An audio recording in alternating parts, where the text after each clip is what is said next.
working with different business coaches. That's been big for me. And I've worked with probably two or three different business coaches. Each had their own time and place where I work with a business coach for 6 months to a year. And I feel as though I've kind of just outgrown. I've taken in all the knowledge that I can learn from them. Now I want to work with the next business coach. And then even working with a mindset coach, or I think she was more of a psychologist, but getting that mindset right of, the self-confidence and overcoming limiting beliefs, basically everything that comes into running your own business and the doubts that you have. And Hello, everyone, and welcome to the Moeller Real Estate and Business Podcast. I'm your host, Phil Moeller, and on this podcast, we will be interviewing guests that have made their mark in real estate, in business, and in other areas of life. Listening to podcasts myself has helped me in so many different ways and continues to do so. If you're a real estate investor or an entrepreneur, or aspiring to be either, or just someone that wants to learn, you've come to the right place. An easy way to have an impact is to share this episode with friends or family, provide a review, or just spread the word. We greatly appreciate it, and now let's get to the show.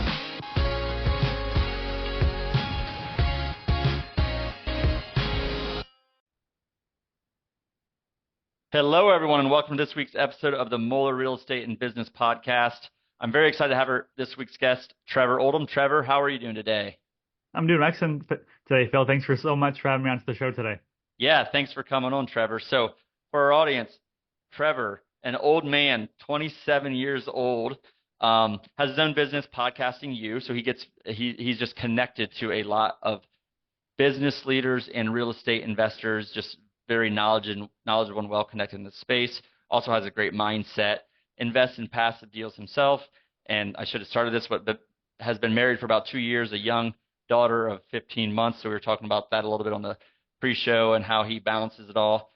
So Trevor, I want to start, just kind of take us back, not that long ago, but how did you get started? Either, however you want to start, business, real estate, like what did your career, tell us your story.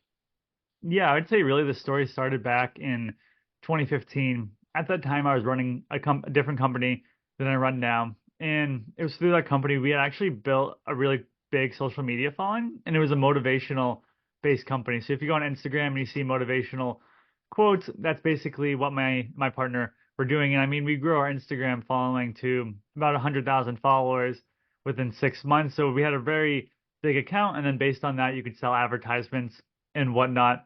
And I got the idea of going out there and starting a podcast just in case our Instagram account got shut down for whatever reason, that we would have this podcast and that would be traffic that we could control. And it was through that podcast that I was interviewing real estate folks, entrepreneurs, business people, basically anyone that I thought was successful. But I was the one doing the interviews. I was editing the podcast. I was creating the social media clips. I was doing the show notes, basically everything that goes into a podcast. I was doing it because we were still bootstrapping it. We weren't making a ton of money. So I learned all those skills on my own. So after about 2 years of doing that, and I believe I don't run that podcast now, but I've ended up producing about 60 to 65 episodes with all these different guests. So I had that experience built up, and just the partnership wasn't working out. Decided, hey, let's just go our own separate ways. And it was at that time that I just started freelancing. So I signed up on Upwork and I started finding these freelance gigs similar to what I had been doing before. I was finding people that wanted to be guests on podcasts. I was editing people's show. And after about 6 months of doing that, I started to get the realization where I could bill someone $50 an hour to edit their podcast, or I could bill someone $50 to get them booked on a podcast, and that might take me 15 minutes. It's like, well, this makes more sense for me to work booking people on podcasts than necessarily editing their shows, which is what our main service offering is today. And after about 6 more months of that, really just started to bring on all these different types of clients. I know I work primarily in real estate now, but back then it was whether you're in real estate, whether you're in health, whether you were a politician, you name it. I was just wanting to get clients and work with different folks, and ended up bringing on the first employee. And just really was just finding those clients on Upwork throughout the first 2 or 3 years. Never even had a website or anything like that. I just primarily finding these clients freelancing. And Trevor, yep. What is Upwork? Yep. So Upwork is basically a freelance platform. So you could go on there and, like me as a business owner, I go on there and I could hire people to help me with one-off tasks. Maybe I need someone to update my WordPress website. Maybe I need someone to help create Instagram posts. You could basically find all different types of people to help you grow your business. So people are going on there and they're basically posting jobs on the platform saying, I want to get booked on, can you help me get, I need someone to help me get booked on podcasts. And I was that podcast expert. Or conversely, someone needs help editing their podcast. And early on, I would find them and I would say, hey, my name's Trevor. I have 2 years of podcasting experience. I produced 65 episodes of my own podcast. Here's some examples. I can definitely help you edit your own show. And then that's how I would do it. So it was basically like a platform like that where people would need help, and then I would use my skills as a freelancer. So you'd be like a 1099 contract employee. And I think it's great for small businesses that you're in this, I'm experiencing this. You're in this awkward stage of like, I'm not ready to hire a full-time marketing designer, creator, whatever it might be, finance person. I mean, you name it. There's all kinds of different tasks that you need done and people that can do it. And this connects those two. Upwork connects those two without the commitment to a full-time salary or whatever it might be. Yeah, so exactly. And even without Upwork, another platform I like to use is called Flex Jobs. And Flex Jobs, I find that if I'm hiring for, I wouldn't say a permanent role, but Upwork is very good for when it comes to a lot of these one-off tasks. If you just need something done one time, and then Flex Jobs, you're going to pay a little bit more. You might pay $300 a job posting, but that's been very beneficial for me and my company knowing that we're remote. And I find that the quality of applicants coming through Flex Jobs is a lot better than Upwork when it comes to these long-term roles. So like a long-term role in my business is someone that's going to be client facing, they're sending out pitches for the client, they're getting them booked on the podcast, they're interacting with the client. And a lot of the times through Flex Jobs, it's people that are traveling around the world, but I'll typically hire in North America, whether you're in the US or whether you're in Canada. Oh, and they might want to be traveling over in Europe for 6 months and they can't hold a job down in the US because their time zones are, all out of whack. But Yep. I could hire them through my company. And usually, and what I like to do is pretty much for all my employees, I hire them as 1099 contractors and have them work about 20 hours per week. I don't know if I could hire anyone to do 40 hours a week. It's not the most exciting job in the world, sending out pitches for clients. I mean, it's a lot of it's just administrative work almost at the end of the day. It's getting all the ducks in a row. But I Yep. found really good quality candidates. So if you are a business owner and you want to hire remote, I really recommend that platform. Thanks for clarifying that. And we'll come back to your story, but I had another question about your just your first gig at 2015, kind of motivational podcast and learning it. Did you learn more about business from doing the work of like podcasting and editing and figuring out technology and marketing strategy, or did you learn more from the guests that you interviewed? Honestly, I would probably say it was a mixture of both back then. I think for me, being a broke college student and being able to interview these folks that are 6 and 7 figure entrepreneurs, and I could interview them for 45 minutes to an hour. Even though there's one very successful entrepreneur named Dan Locke, and he had a very successful YouTube channel. I think he was like a high ticket consultant, but I think I spoke to him for an hour, and then he took me afterwards for 30 minutes, and then taught me how I could grow my own company. Where I think he charged something I don't know how accurate it was. It was like $100 a minute, to talk to him, and I got to spend an hour and a half with him, and I got to talk to Jay Papasan. He's the co-author of The Millionaire Real Estate Investor, and being able to talk to David Osborne, another very successful person with Keller Williams and successful real estate investor, and just being able to talk to all these different type of people. And back then in 2015, when I started the show, it was very easy to get these high quality guests on the show. It's probably a little bit more difficult now just because there's a lot more podcasts out there, but I could learn so much from them than I could, because at that time I was in college. So I could learn from these not even six, but more 7, 8 figure Yeah. entrepreneurs. It was having that one-on-one time with them. But even outside of that, I was always reading books and listening to podcasts and trying to grow my knowledge as much as I could. But being able to learn from these folks directly on the podcast is very beneficial. Yeah, and you just hit I kind of asked a question about two of the three items I say are key. Like at the end of my podcast, I talk about, hey, get clear on what you want, educate yourself, associate with others, take action, and lead. And you just hit, you educate yourself, you read, you're educating yourself, but also networking with others or associating with others. And then obviously you just got to take action. And you like, there's a do loop and a cycle from those things, right? If you supplement action with learning, you're going to get more efficient with what you do. Like if you do any of those in a vacuum, it's, I guess, better than nothing. But when you do those three things together and you combine them, really, you can set yourself up for great growth. So let's go back to your story. So you kind of started over podcasting. You started building up your business there. Kind of talk me through that a little bit more. Yeah, so the business started to take off, I think probably 2018, 2019 really took off during the pandemic. So there's a couple of switches that we made within the business that were very beneficial. One, we picked on a specific niche where there are competitors in our space. So you could picture I hop on a sales call with someone. They said, "Why should I work with your company over this other company, this other podcast booking agency is what we call ourselves?" And it was hard to answer that question. We get you booked on podcasts. We schedule the interview for you. We put together a one sheet. And there's really no differentiator for me compared to the other companies other than the service that we provide for them, whether, we actually do get them booked on podcasts. And it was just hard on these sales calls. So I was like, how could we differentiate ourselves? And that's where we decided I wanted to go all in and work with folks in the real estate investment space.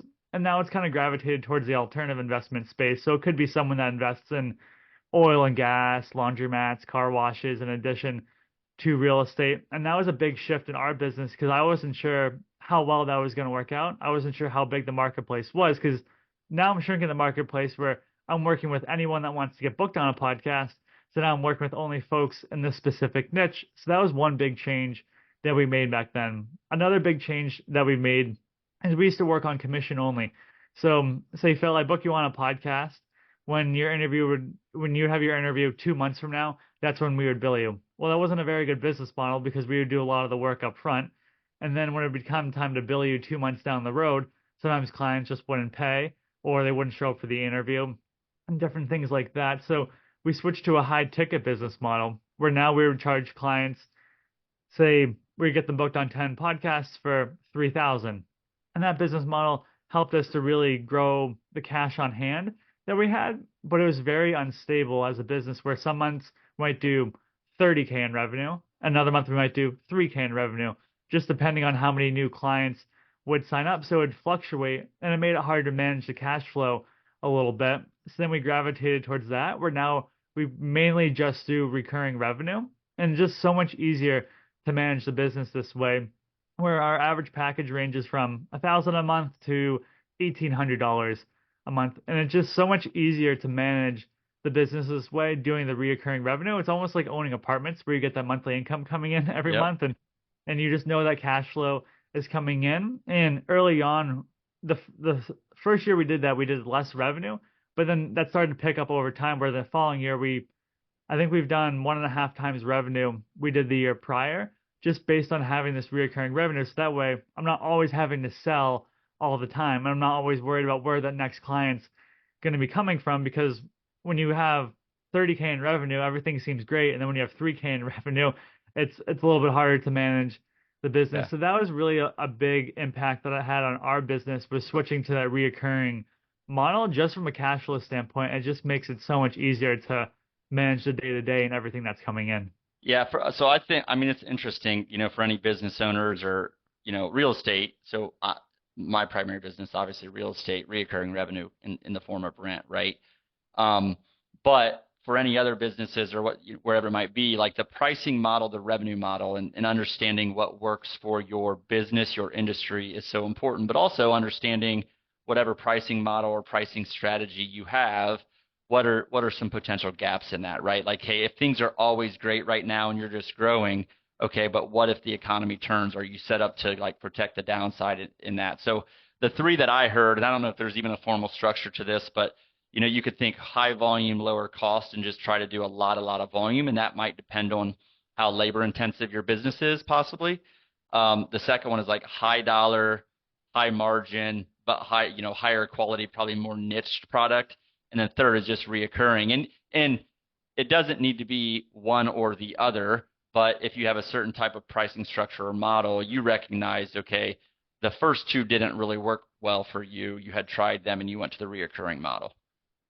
Yep, exactly. And that's spot on. And I think you make a great point there talking about like what happens in a downturn where we experienced that as a company this past year, just given that our a lot of the clients that we work with are raising capital to invest in deals and they're promoting themselves out there. So when there's no deals to be had, there's no real reason for them to really go out there and promote themselves. So by having the reoccurring revenue, like even though we lost like 30% of that, it was still enough to cover everything where I look back at it, and if I was selling these packages, probably would have no one would have stayed on. Yeah, you'd Where the have no new recurring, revenue probably, right? Like you would yep, be, exactly. yeah. Yeah, so I think just for again for business owners, whatever industry you're in, understanding like the nature of your revenue, how it's coming in and how it might cycle in different, different stages of the economy. So very, very good. So you kind of started to figure out this reoccurring model. Where did you go from there? Yeah, I think from there it was expanding our company, like I mentioned a little bit before, going from just the real estate investment space to now expanding to this alternative investment space. And I understood real estate to a certain degree, whether it was multifamily, self-storage, mobile home parks. I mean, there's so many niches within real estate, but I found that there was a lot of clients to be had and a lot of money to be made in the oil and gas space.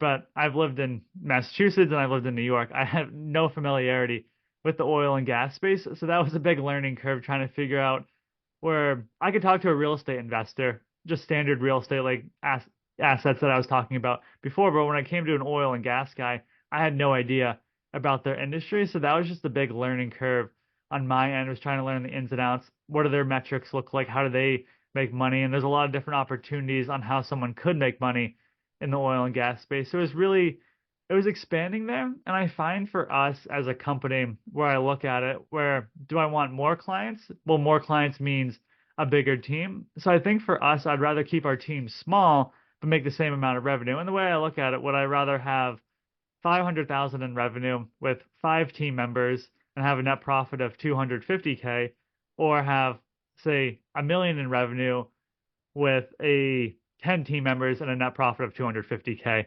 And obviously that's going to mean more clients. So I think for us, we're at a good point in our business, but I think we're just going to want to keep it where it is. I mean, obviously we want new clients all the time. That's why we're a business, but we're not like being overly aggressive with like marketing and ad spend and different things like that. Where I find that for us, it's just nice keeping the business where it is, where because I have grown the business, rather quickly, where I had 10, 15 team members. And that's not what I wanted to do with the company, where it became such a job where I would get so many emails a week or per day from these team members. And there's a lot of fires to put out, and trying to train a new one or two new people every month, trying to keep up with it. I felt as though our quality of work couldn't be that good. Not that it wouldn't be that good, but it was hard to stay on top of everything. Where now having 4 or 5 team members, it just makes it a lot easier to manage the business. I only try to hire the best of the best. And then as a result, I make sure I pay them a good amount, where I'm not going to hire cheap. Because that was another issue early on in the business as a business owner, was trying to hire people that were very affordable, not necessarily the best. And that was a steep learning curve, because when you hire people just based on how cheap they are, not necessarily how good they are, that's just going to create problems in the end with clients. Maybe they don't do as good of a job as someone who is a little bit more well experienced. But yeah, overall for the business, it's just continuing to grow on this steady path and continue to, hopefully grow. And I think at some point want to sell the company. That's been a conversation I've had with a handful of companies that have been interested in acquiring my company. And I look at it and I have the conversation with them, but I don't think that that's something that I'm ready to do just yet. For me, it provides nice monthly income on it. Yeah. So a lot of different directions. We kind of talked about the pricing model earlier, right? But then you started to talk about your team structure, your support model. And I think I want to come back to that. But the first thing that's clear is when you explained how you were evolving your business model and your team members, it was based on the lifestyle and like the environment you wanted to create, how much work you wanted to, like how much time you want to spend at work. Just I think getting clear on that vision of what your business is going to look like, right? If you want to have a huge organization and you want to develop hundreds of leaders under you in your organization, you can do that and you can set up a business that can slowly grow into that over time. Or if you want to set up a more hands-off business where it's lower overhead, less labor intensive, high margin, you can do that too. Like there's depending on the industry, there's a lot of different ways to set up your entire business model, both the revenue structure and the cost structure. And it sounds like you were clear on either you were clear on what you wanted or you've been really just reassessing what you wanted as you went and making adjustments, maybe, which is okay, right? Because you're going to learn as you go. But also, so yeah, tell me about that. Like, how did your vision of what the company looked like change over the course of time? And then I want to talk about exit strategy too, because you brought that up. But let's start with, yeah, how did your vision or what you wanted the business to look like, has that changed over time? I would say initially I wanted a big team. I wanted to grow the company to millions of dollars a year in revenue. And I realized that I don't want that headache of having to deal with a company of that size. So I think that was a big realization for me. I'd say another realization was we had enough money coming in to pay the bills, but that doesn't necessarily mean it's a very good company operationally. And what I mean by that is when I was working with a business coach early on, the labor cost, so the cost of my employees was about 60 to 70% of my monthly expenses, which is quite a bit in any given business, especially my business. So when I went back through the drawing board is to be a profitable company, the way that I look at it as the numbers is I don't want any employee to be more than 33% of the expense for the company. I don't want the overall expenses, so like let's just say marketing expenses or miscellaneous expenses to be more than 33% as well. So I want each client that we bring in to be, or the revenue for the month to be 33% profitable every month. And I find that sticking to that guideline and having that number in my mind, it makes it a lot easier when I go in and I review the revenue numbers on a weekly basis because I can see here's how many hours my team worked, here's how much revenue came in, here's our just other expenses that we have in a given month. And I can see how profitable we are as a company because I found that I wasn't looking at those numbers that often. I don't even know early on if I ever looked at those numbers more than when it came to tax time and never reviewing the P&Ls or never reviewing how profitable we are. So that was a big change, I would say, for me was making sure and tracking all those numbers.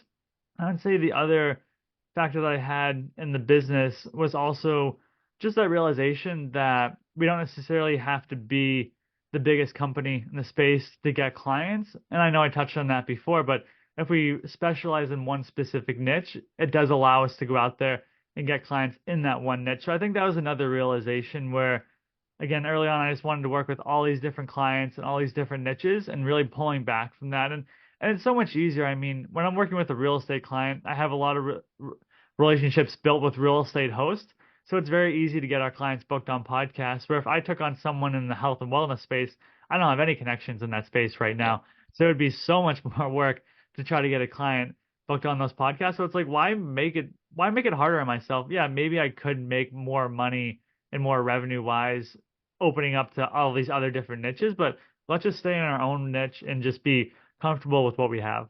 Yeah, I like that. And the other thing that I've realized more recently, I mean, so like the nature of how my business has evolved is a lot of times we have evaluated deals, whether that's single family, then duplexes, quads to larger deals, and we'd evaluate them, and then we take them over, we start running them, and we're like, okay, this is going well. We'd look at the numbers, but we weren't always comparing numbers to the business plan.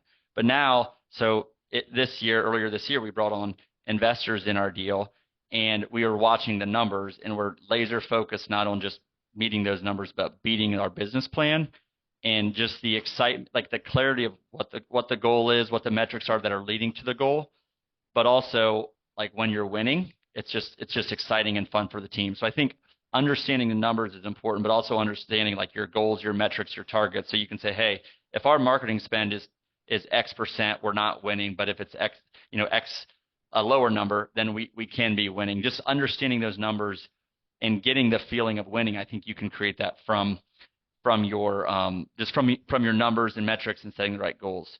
I want to ask, you referenced you've been considering exiting and you talked about, but you're liking the consistent cash flow from it. But how focused are you on structuring the business to be able to exit when you want? I would say that's been probably at the forefront of my mind for probably 2 or 3 years now. So that's one reason we made the change to the recurring revenue. It's a lot easier to sell a company when you have recurring revenue coming in every month versus these one-off sales. And then I would say outside of that is been working on basically putting together a handbook and documenting pretty much every process that we have when it comes to booking clients on podcasts, to setting up someone new, to adding someone to the payroll, to researching podcasts. I mean, we have everything in this handbook. And I think there's, I don't know, it's like 30, 40 pages worth of on like a Google Doc of just page after page after page. And that's been a big thing for me is making sure, okay, if someone comes in and wants to run this company, it can almost be hands off, almost like a turnkey investment to a certain degree, where they could come in and they could run the company because they have everything that they need in front of them. So I think that's twofold. And then three, it's just removing myself from the business. And what I mean by that is I'm not handling clients. I don't handle sales calls. I have an assistant who she pretty much handles all my emails for me outside of like ones that come in that I actually need to answer. So she'll go through and clear out my inbox. So it's really trying to make it as hands off as I could be. And that's why I really harped on those numbers that I was talking about before, because if I'm not pitching clients, I'm not taking sales calls, how do I get a good gauge on how the company's doing? How do I get a good gauge on how the team is doing if I want to be hands off and I want to let the team members do a good job? And that's why I also talked about hiring good team members so that way I don't have to look over their shoulder all the time. So like getting those profitability numbers, that's something that I look at every single week. I go through a scorecard, which is just certain metrics that I like to see what our team achieved. And then I have the team email me a weekly update every Friday, and I'll just go through and see what's going on. Sometimes there might be an issue with a certain client, everything's going good. That way I can keep track of everything, but I don't necessarily need to be that person running the business. I can be more the face of the business at the time being. Yeah, I like that a lot. And I think, a couple things come to mind. First of all, the reoccurring revenue part of it is really important because a lot of businesses that sell can be very, very dependent on the founder or a salesperson or somebody that is generating that. And then the question when you're selling is always can we continue to get this revenue in the future or not? Like, do we have to plan on a dip in revenue if we're buying the business? Begin with the end in mind. Like if you're buying a business and just have an option for an exit strategy, or certainly consider that.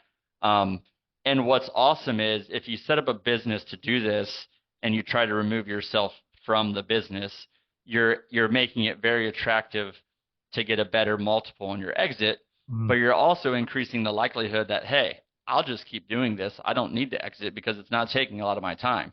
So if you set it up in the right way, the equity in the business should still be there, but if you don't have to spend a ton of time on it and you're enjoying what you're doing, then you might end up keeping it anyway, but you still have, like I talk about this, like when we're running apartments, I don't have plans to sell apartment A or B or C short term, but I want to be positioning the revenue and the expenses for that, where if life happens, if something happens, I can sell that in a relatively short period of time. Like I always want to be ready to pull that trigger should I need to for whatever reason. Yeah, I can't agree more with that. And then the other thing is just like for leaders of companies, I heard this, and I just think it's so important. Like especially if you want to sell your business, but not necessarily, even if you don't want to sell your business, you should really be. I had a discussion with somebody yesterday about this, but you should be focused on three things: vision, people engagement, right? You talked about good people, engaging them, your process to do that, and then deal flow. And you should, like if there's like you talked about operational things or having a assistant that helps you, like the founders should really focus on those things: vision, people, and deal flow. And then you should be putting people and team members in place to really support the rest of the business. From my perspective, I heard that and I thought that was really valuable. So I guess I want to just to kind of wrap up your story. Then there's a couple of specific topics. So you're kind of up and running. Things are going well here. Like, what are you thinking about like right now? Like, where are you at with things? Yeah, I think for me right now, it's really just growing the company back to where it was, probably about prior to 6 to 8 months ago, where I mentioned we had that little bit of a downturn. We lost about 30% of the revenue that was coming in, and it just made sense. I mean, we tied ourselves to the real estate space. So when there was sort of that panic button. There wasn't a lot of deals to be found, and that was to be expected. Where we flourished back in 2021, really growing the business, have pretty made it stable. I mean, we were probably 2x revenue on a monthly basis 6 to 8 months ago what we were doing last year. So we're still doing better than last year, but it's like, okay, what can we do to get that business, ramped back up to where it was? Because in my mind, I'm running a business, I just want the revenue to increase every single month. So when you hit that little bump in the road, it's like, okay, now we went down. That's not necessarily what I want to happen. But how can we reassess? Like, what changes should we make? So like, are there certain expenses that we can cut? So things like going through the credit card, that was like a big one. Going through and cutting off expenses. Maybe we have subscription services that we use, but maybe we don't need the $300 a month version. We could do fine with a $100 a month version. Right. So different things like that. Looking to cut expenses. I mean, you can only cut your expenses so much. You can't.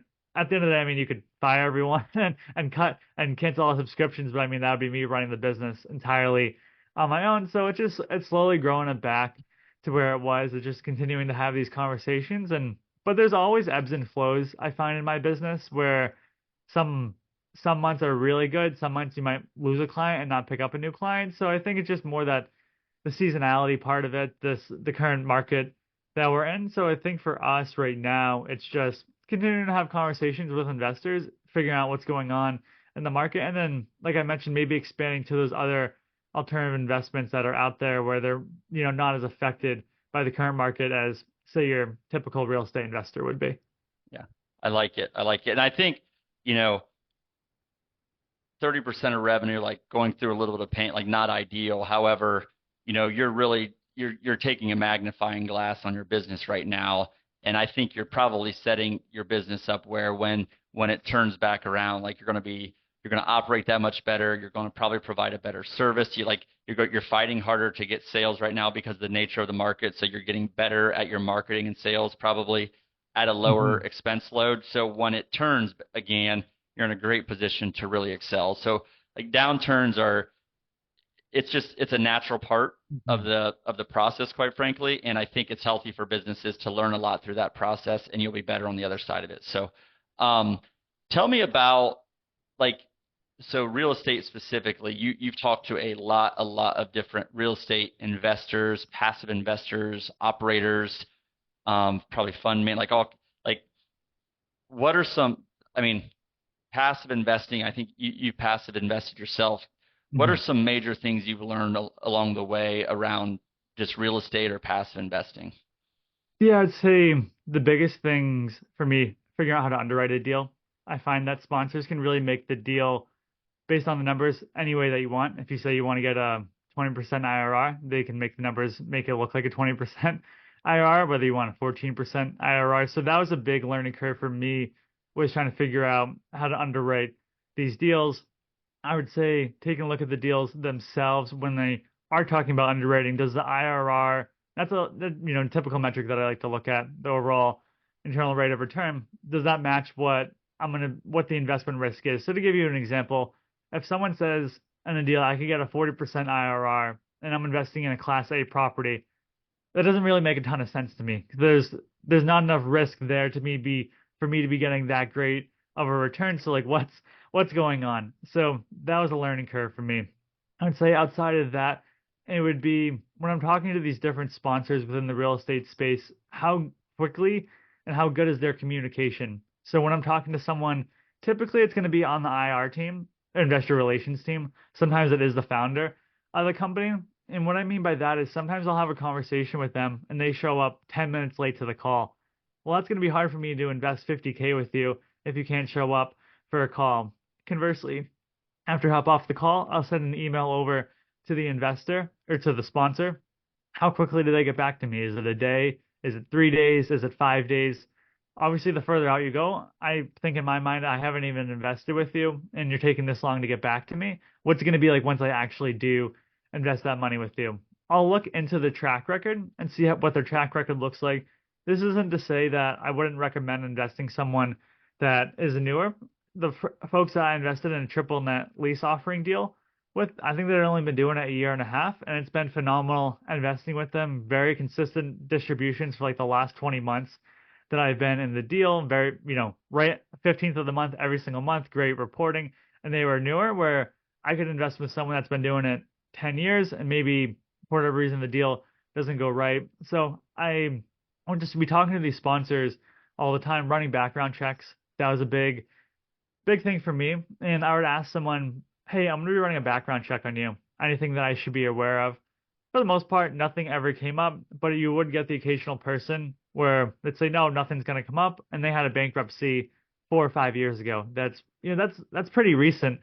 So that's kind of scary to me that you wouldn't even make a mention of that to me, where someone else might have they had a tax lien on their property, but they were going through a divorce and the property was caught up in the divorce, which is why the tax lien was on their property. Okay, you told me that ahead of time, so I'm not going to be that worried about you. So those are really things that I learned as a passive investor from the standpoint. I think I spoke to 30 or 40 different sponsors before I even invested in that first deal, trying to get an understanding of them. And then I would say through my own company, Podcasting You, I've worked with a ton of sponsors as well. And it's been interesting because, Phil, I was telling you about it before we hopped on, but I've had clients where they're very terrible at paying their invoices, where maybe they fall behind or they pay me 3 or 4 months late. I mean, I even had a sponsor where they pay me, say, in December, and we're on a monthly invoice, and they don't give me that next payment until, I don't know, July, and they're so far behind on it. And every month it's the same. Oh, I'll get it to you next month. Let's just keep doing it. I'll get it to you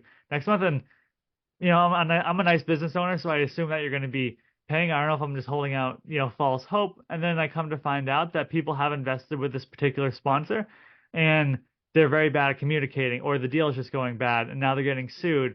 Even as scary as them, not this particular sponsor, but other sponsors running a Ponzi scheme. And not that I've ever had a client running a Ponzi scheme, luckily. I don't want that to ever happen for anyone that I help promote. But you start to realize that there are a lot of good sponsors, and then you do get those few bad ones. And and it's been helpful for me seeing them running my business as a client, just seeing which ones aren't good, which ones I wouldn't want to invest with. And I mean, some of these folks, they have been very reputable sponsors that are out there. They've done 15, 20 different deals. I mean, some of these folks, they've had close to $1 billion in assets, and they've been terrible to work with. Yeah. So I think that was eye-opening to me, where like the triple net lease folks, they have like 20 million in assets, and they're so much better to work with versus this person that has $1 billion. So I think that was something I had to learn as a passive investor, was it doesn't necessarily mean because someone has a large portfolio and has a ton of assets, it doesn't necessarily mean that they're a good investor. They could have just hit it right, given the time and place in the market. And sometimes you should consider the smaller investors, because I mean, the smaller investors, I hear directly from them. They're my main point of contact. They don't have an IR team. Maybe at some point they will, but I get in contact with them. They get back to me within 2 or 3 hours. Not to say that you need to do that, but that was a big learning curve for me. And some of the times you do get these podcast personalities. I know I'm in the podcasting space, but I hear stories of people that invested with people that are always on these different podcasts, and they built big personalities, and it doesn't necessarily translate to success. So even though I do help promote people, I always have to take that with a grain of salt as a passive investor, and then really look at my clients and vet them a little bit more now, because I do worry sometimes taking on clients, and in the back of my mind, I always, if I promote someone and then they run a Ponzi scheme and I help promote them, like, is that going to fall back on me? And that could be a worry.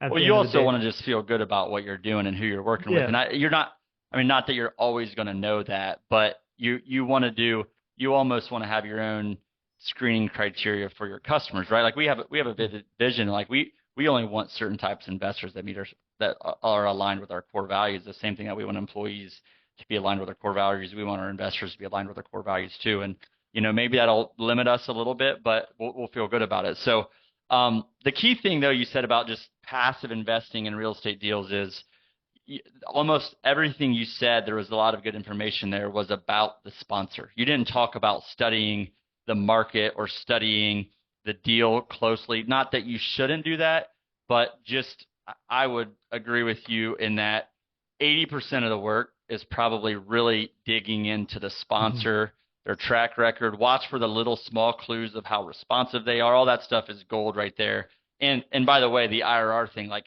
I have Excel sheets upon Excel sheets, and a lot of times I can change one number to get the number I want.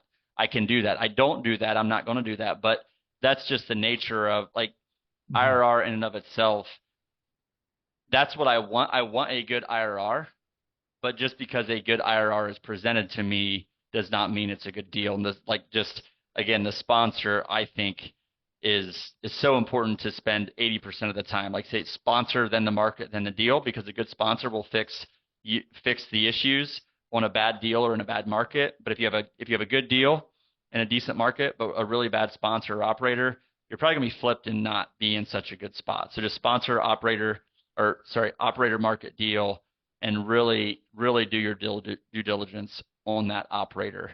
Um, I wanna I wanna just kind of think through your past, like who was really influential in your past, kind of shaped the direction you went, someone that really impacted you. Yeah, I'd probably say my father probably had the biggest impact. I think we pretty much talk pretty much on a daily basis, always asking about the business. He ran his own business for quite a while there, and then it's funny, he wanted to make a career transition, and he ended up having a falling out with his partner in his business. But he was always doing a ton of sales and marketing, and he would travel over the country, and he would listen to like Jim Rohn and Tony Robbins, and he would make that influence on me by me having me read their books and listening to their tapes. And it's funny, he ended up working as a teacher for 16 years teaching history. I think he ended up falling back on that. I think once he broke off with his business partner, and I think he enjoyed the summers off a little bit too much, Yep. and it went on for a little while. But it's always having him, having those conversations with him, and he's always very knowledgeable, and he's always reading books, and he was just very beneficial throughout my entire journey. And then I would say, if I'm looking at someone besides him, just working with different business coaches, that's been big for me. And I've worked with probably two or three different business coaches. Each had their own time and place. Where I work as a business coach for 6 months to a year, and I feel as though I've kind of just outgrown. I've taken in all the knowledge that I can learn from them. Now I want to work with the next business coach, and then even working with a mindset coach, or I think she was more of a psychologist, but getting that mindset right of the self confidence and overcoming limiting beliefs, basically everything that comes into running your own business and the doubts that you have, and that was very helpful for me. So I think outside of my father, it would just be working with these various coaches, whether it was mindset or whether it was more of a business coach where I come to them with a problem and they can help me solve it. Or if I want to grow my business, they can help give me ideas, and then I can go implement them, and then they can give me feedback. And it's just that back and forth with them. So I'd say those business coaches have been very helpful as well. It's interesting. You talked about coaches earlier. You had referenced it, and I noted it, but you talked about it again. First of all, really cool about your father. That's just neat, and just being the example of learning and continuous growth, I think, is what stood out to me the most. And obviously, you've adopted that, and not only you've adopted that, but you're helping other people with that, which I think is pretty neat. But business coaches, it's just if people aren't investing in any sort of network, business coaching, education. The thing you said, might only work with a business coach for 6, 8 months, and you might pay three, five, $10,000 for that person. That seems really expensive. But working with them for a year doesn't mean you get the benefit for a year. Working with Hmm. them for a year, you're going to learn about your limiting beliefs. You're going to grow your self confidence. And if you grow your revenue a little bit, you're going to get paid for that for as long as you have your business, and you're going to apply that to everything else you do long term. So, like, there's just a compounding effect. I heard we were talking about this recently, but someone went to their I don't think I've said this on a podcast, so I hope I'm not repeating myself. But someone went to like their 15 or 20-year class reunion, and they just saw the compounding effect of, you know, at 20-year class reunion when you're 38. So you might not see this yet around your 10-year, but in your 20-year, you see how have people taken care of themselves from a health perspective, or how have they not?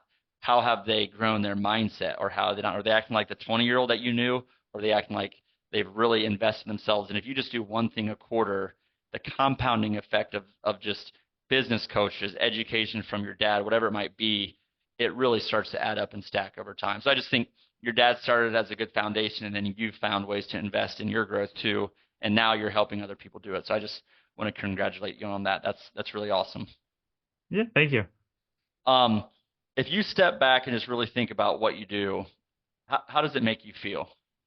Yeah, I'd say it makes me feel good knowing that I'm able to, one, grow a successful business. I mean, I started a couple different businesses prior to this one. And then two, I would say being able to provide for the family, being able to grow a business that gives me that time and flexibility and freedom to, if my daughter, she's in daycare, you mentioned she's 15 months old, where she gets sick. I don't say once a month, but every so often she'll get sick, and I have to go pick her up in the middle of a Wednesday at 11 a.m., having that flexibility where I can take care of her during the day.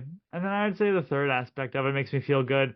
A lot of these investors that I do work with, they're very successful, but no one knows about them. And I find that's the coolest part, where they've grinded for the last 10, 20 years to build up this business, and then maybe they either want to bring on, additional capital, which is why they're going on shows. Maybe they just want to brand themselves. And I get to work with a lot of cool folks. I would say 99% of the clients I work with, I enjoy working with. And I think it's just a testament to the real estate space. So I think that definitely makes me feel good being that business owner.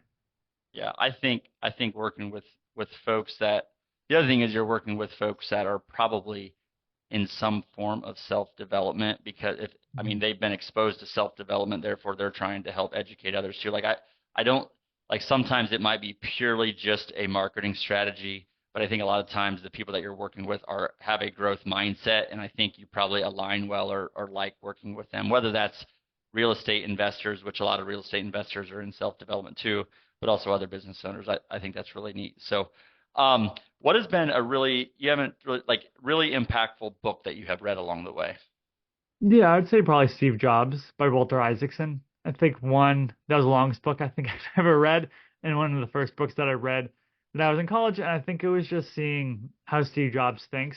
Not necessarily would want to emulate how he ran the business per se. I don't think he was the best business owner when it came to treating people, but when it came to innovative ideas and thinking differently, I find that he was just fascinating, seeing how he pushed limits, and he would have these ideas and he would just run with them. I think that book was just very influential on me. Not necessarily that I want to run the next Apple, but just seeing how his mindset was compared to the 99% of other people that are out there just running their day to day, and how he just thought so differently.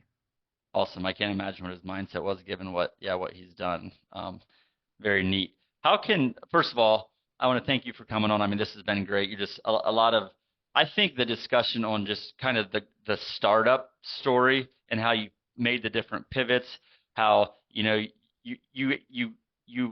educate yourself, associate with others, took action, adjusted your vision, adjusted your purpose, what you're trying to do, and kind of did it again. And like, you've been working through that. And I think you'll continue to do that. I talk about like purpose and vision, why, but that just because you don't know exactly what that is right now, just keep moving forward in the direction that you think makes sense. And I think you've done that and you've pivoted. So I think that was really neat. And then just the guidance on just understanding the sponsor, I think was good. So I really appreciate it. Thanks so much for coming on. How can people find out more about you? Yeah, most certainly. So they can check out our website, podcastingyou.com. That's just podcastingyou.com. Or if you just want to message me directly, you can just find me on LinkedIn under my name, Trevor Oldham. Should be hopefully near the top. It is. It will be near the top. That's how I hunted you down, Trevor. I saw, honestly, you have great content. You do a great job. So that's how I found you. And it's been great to get to know you here a little bit more. Trevor, thanks so much for coming on for the Muller Real Estate and Business Podcast. Signing off. Thank you for listening to the Muller Real Estate and Business Podcast. We hope you found today's episode helpful. If you know current or aspiring investors or entrepreneurs or anyone that would benefit from today's episode, we appreciate you sharing it with them, or better yet, providing us a 5-star review. To learn more about Muller Real Estate, visit our website at www.mullerre.com. You can also sign up for our newsletter or local events via our website. In closing, I encourage you to be purposeful in all areas of life, educate yourself, network with others that have been successful, take action, and lead. Thank you.